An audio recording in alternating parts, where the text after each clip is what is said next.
Ladies and gentlemen, let's segue into our next conversation. Well, artificial intelligence has truly taken over the marketing world. We did hear it in our opening address as well, and we did hear it in our individual session. Although we believe that its perception remains of offering speed as well as scale. But why don't we segue into our first panel discussion, which is titled Crafting Smarter Experiences, wherein we're talking about going beyond the speed as well as scale with AI. So let's go beyond that, and this panel discussion is in partnership with InMobi Glance. So ladies and gentlemen, as our stage is now set, it is now time for me to call upon, first up, our moderator, Devika Sharma, MMA India Board Member, VP and GM India of InMobi. Let's give Ms. Sharma a warm round of applause. Thank you, Devika, for joining us. Please be seated on the extreme left. Devika, right here? Yes, perfect.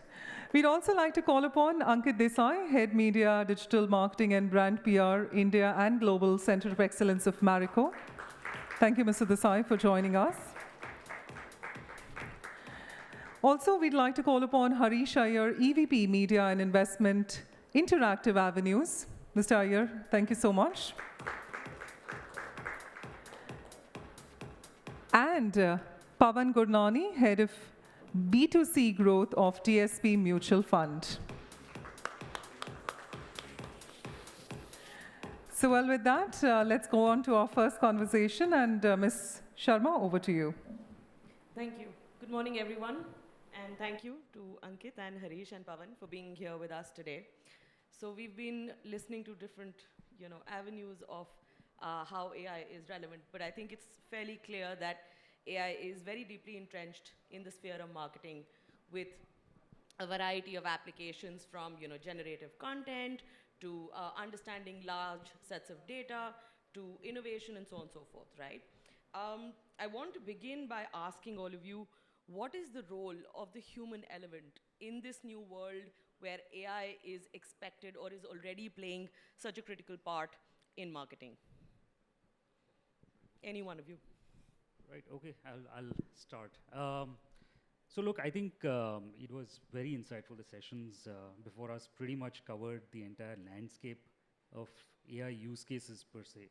But let me, before we get into use cases, take a step back, right? And I'll share a mortal fear that I have when it comes to AI, right? And it's nothing to do with marketing per se, but when one looks at, let's go a little back into history, and when the net started out, the internet started out, it was populated by a lot of content that human beings as a species had created, which got uploaded, right? Over time, of course, we've refreshed it and so on and so forth. I think we are now at a space where that content is going to get supplemented in a very big way by machine-generated content, overlaid with a lot of human bias, right? And my fear is that the third step, which we are a little far away from maybe, but it's definitely on the way, is for that same machine-generated content to get regurgitated to create more machine-generated content, right? And therefore, are we at risk of actually, and all of us have heard of this term called echo chambers on social media, right? Where your algorithm keeps throwing more of what you want to hear, and therefore makes you believe that the worldview that you hold is the way the world is. Are we at risk now of entering a larger or creating a larger echo chamber that threatens to engulf us as humanity, right? And that's really where I think marketing has its own small little part to play, right? Because the three things that define humanity, that differentiate humanity, are essentially around imagination, and one can argue that imagination is something that's getting challenged by AI, but I would like to believe that there is still a base level of imagination that the human species brings in, that AI builds on. But the other two are around empathy and hope, right? And these are human traits that today AI cannot really generate. Yeah, it has no way of really building on. And as marketeers, I think these are the traits that actually make our brands relevant to our consumers. Right? All brands are built around trying to solve pain, a need gap, a space that exists in the consumer's mind more than their material need, right? And therefore, is there a role for marketers to actually take a step back and look at what is it that you want to drive in these spaces? And AI becomes a tool to actually help you generate stuff faster, better, all of that. But I think one needs to keep these in mind so that you don't get completely carried away by the tool rather than what the tool can help you do. Right? That's really beautiful, Ankit. Thank you.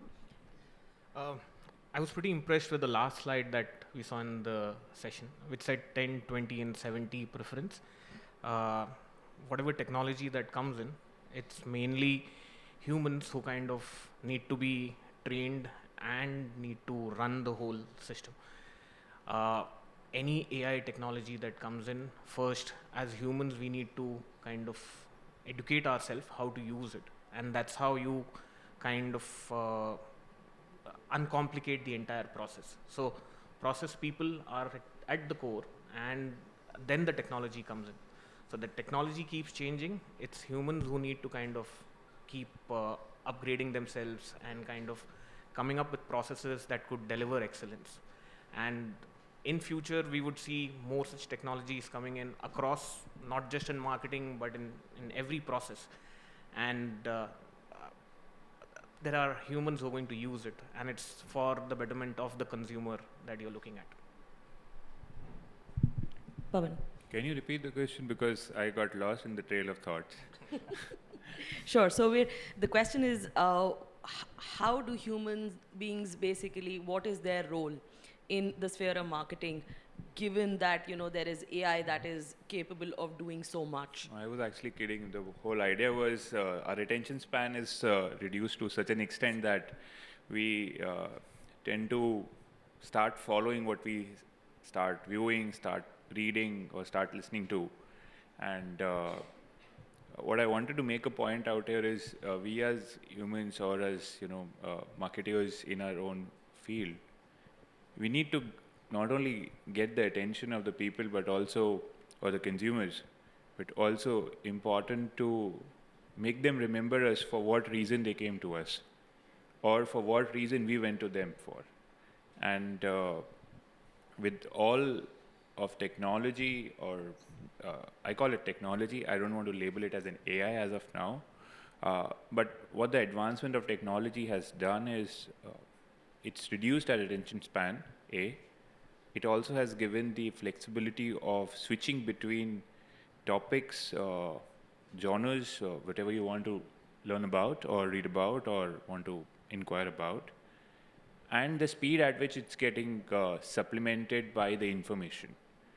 And that is where I feel it's important for us to be cognizant of the fact that we remember what we came for and what we were looking for. And as a marketer, it is important for us, what do we stand for and what we want the consumer to remember us for. And that is where the most important critical role we have to balance it out. So if I can sum up, we can't get purpose, we can't get values, we can't get imagination and hope from AI, and that's the role we play. But as marketers, we can leverage AI to to generate creatives and to drive innovation. Would you share some experiences of how you are already doing that, or how you're planning to do that?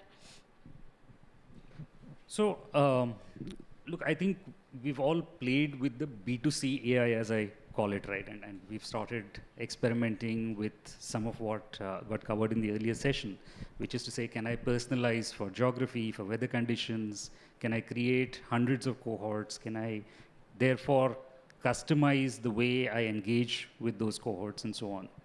I think the more interesting pieces for me are around the B2B AI, as I call it, right? Because there is a very strong element that goes beyond just the front-facing output that you see on creative.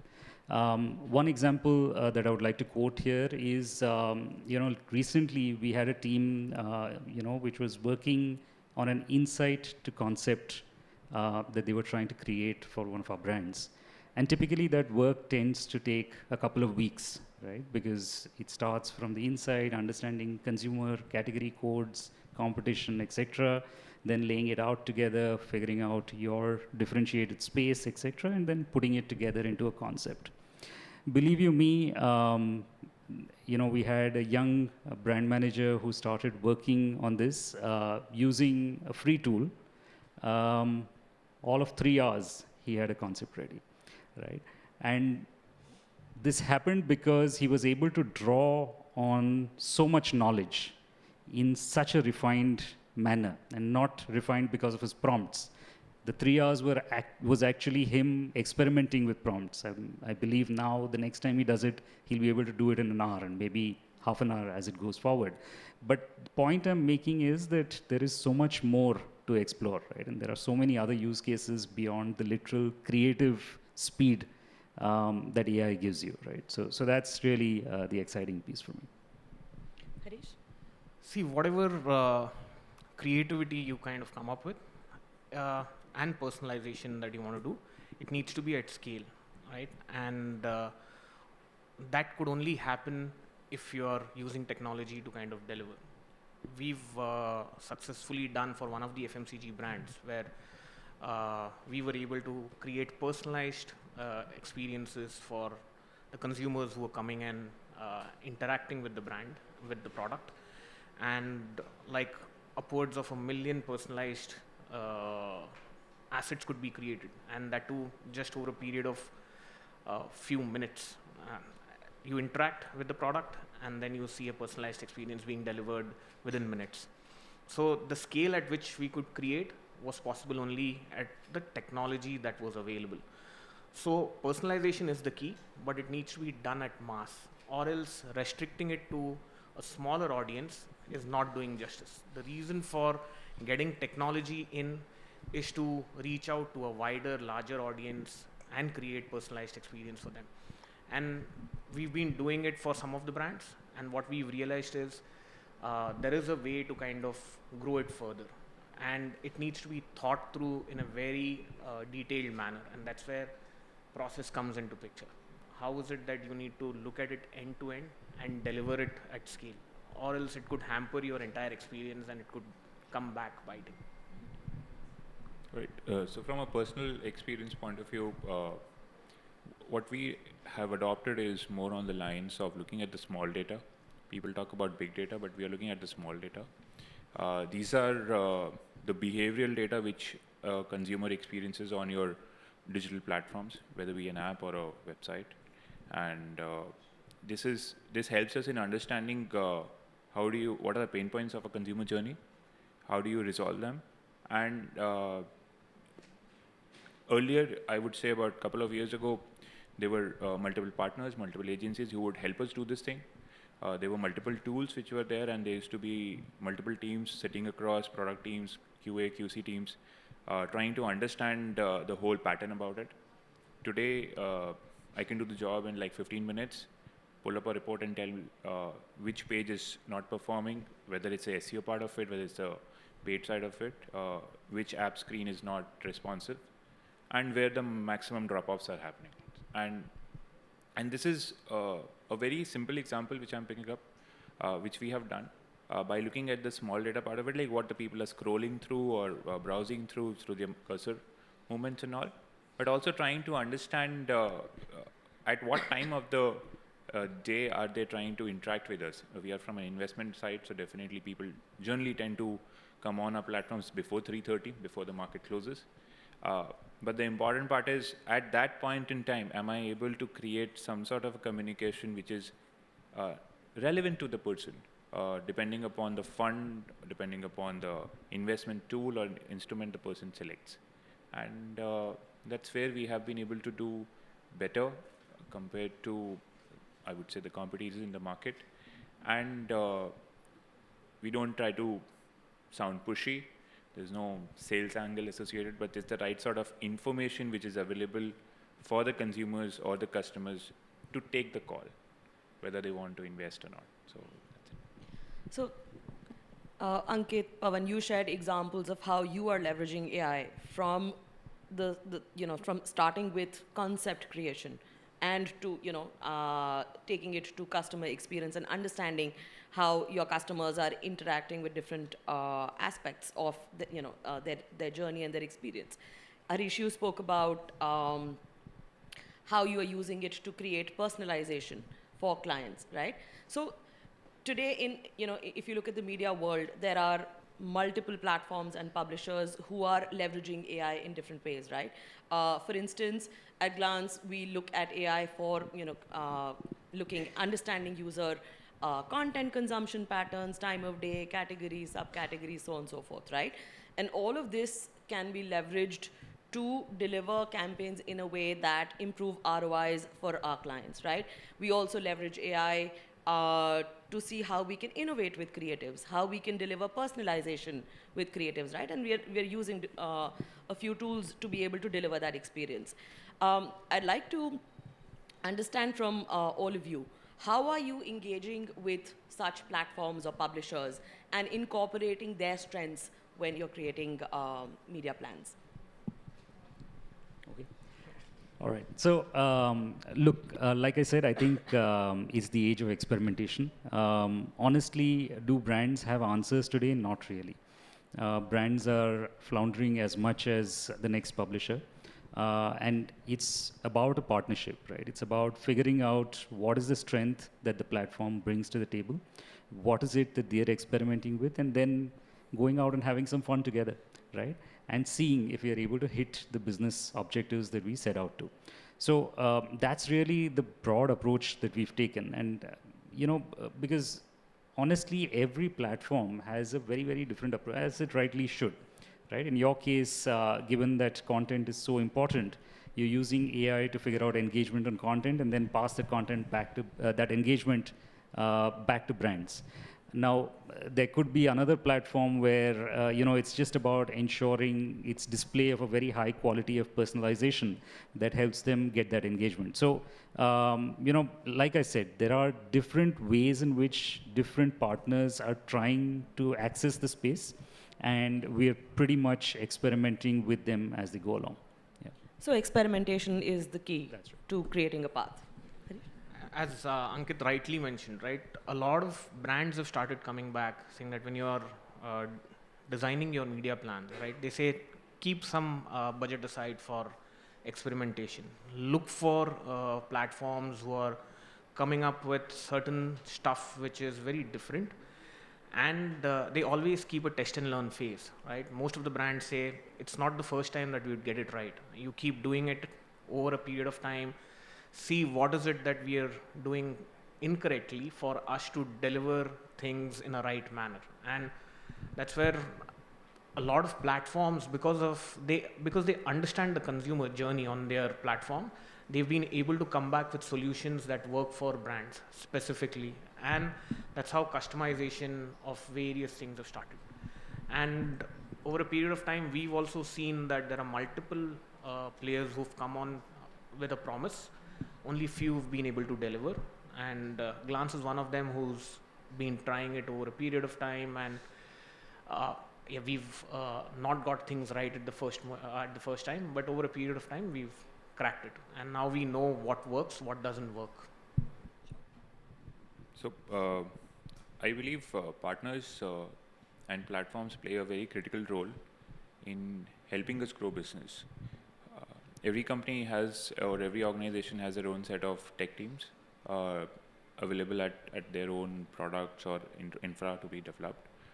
But according to me, I feel if the whole ecosystem of partners and associates are getting developed over a period of time and are evolving, that only strengthens my network, that only strengthens us to do better, brings in the right set of competitive spirit, and also the advancements in terms of technology which we want to do from an implementation standpoint of view is the adoption of technology. And we have run campaigns through Glance for sure, definitely, and we have seen good success. And we keep experimenting. Since I had the whole B2C, I look at from a very simple perspective is investing is not easy for most.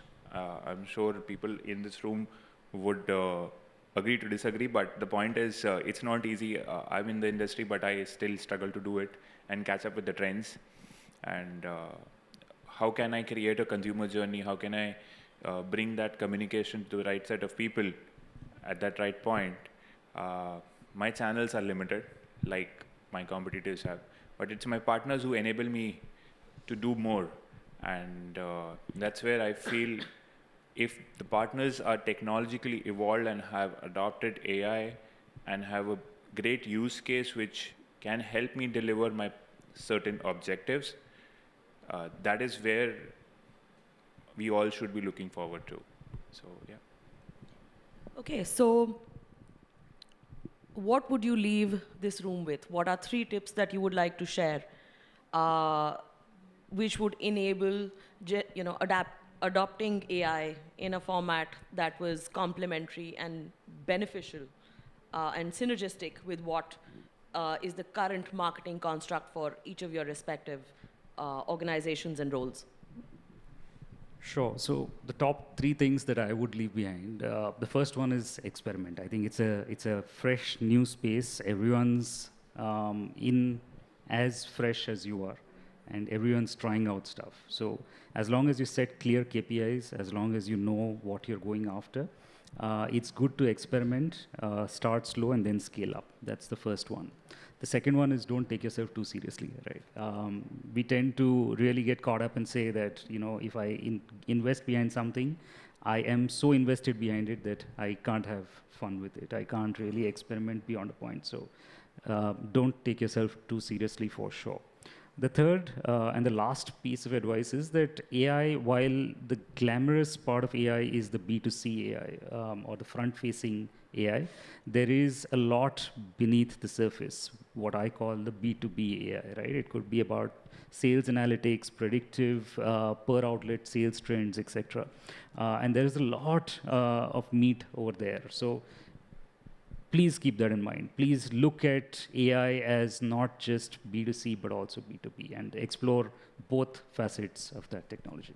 So applications and business process, and again, analyzing large sets of data, whether from a consumer lens, whether from a sales lens and the sales channel lens. Sure. I mean, a few things that I would say is investing in technology is the first thing that everyone needs to look at it, because it might look like an investment, but it's basically upscaling yourself for doing a whole lot of things at an ease. And that's where a lot of brands or companies think twice before what's the ROI that comes behind every investment, right?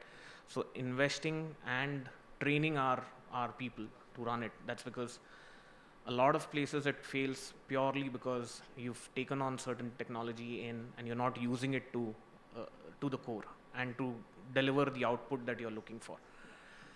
The other piece is from a marketing angle, you need to look at the journey and basis that personalized communication going forward. And that's what is going to help you deliver better. And those are certain things that you need to look for. And technology is going to keep changing, and you need to look at what works for your business well and accordingly adapt and use them in the line of business that you want to see in a success. So I have a bunch of things, and the last point I want to give credit to Monica for sharing that word. But then I'll start from the first point. I want the marketers out in the room to do different, do less, and whatever they do, they should do good. That's first. Second, with the whole advent of AI, as a marketer, and that's my personal opinion, we need to be responsible marketers. We need to be ethical. We need to have the right set of investments in the people, because technology, yes, we will be doing, but I personally believe that we need to invest in people by reskilling them, upskilling them, giving them the opportunity to do better, to do different, and reinvent the whole strategy the way we are doing and we are looking at the business. And the last is embrace the change with a pinch of gray. And that's where I want to end it. Thank you so much for that. We have a couple of minutes left. Are there any questions that you would like to ask the panel?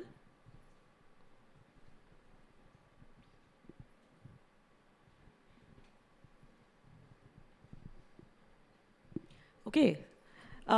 Since we don't have questions, thank you, Ankit, Harish, and Pavan. Oh, sorry. No? You must have asked ChatGPT.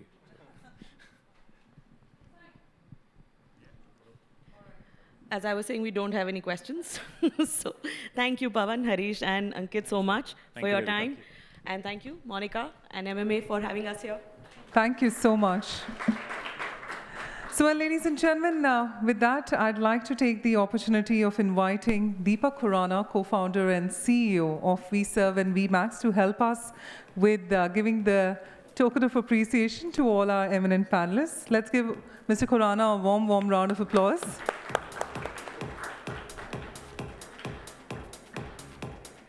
And may we request Deepak to further help us with the felicitation. Of course, a big thank you, Devika. Thank you for joining us. Thank you so much, Ankit. Thank you for your valuable expertise and time.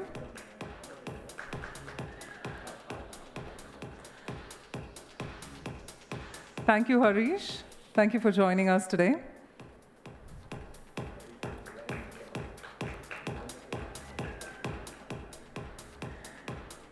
And thank you so much, Pavan. Thank you for your expertise today.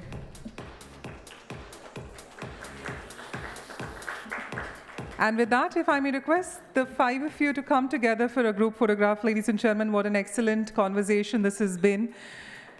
The ways the leaders are leveraging AI to drive innovation, the use cases of AI, and of course, to look AI in both B2B and B2C.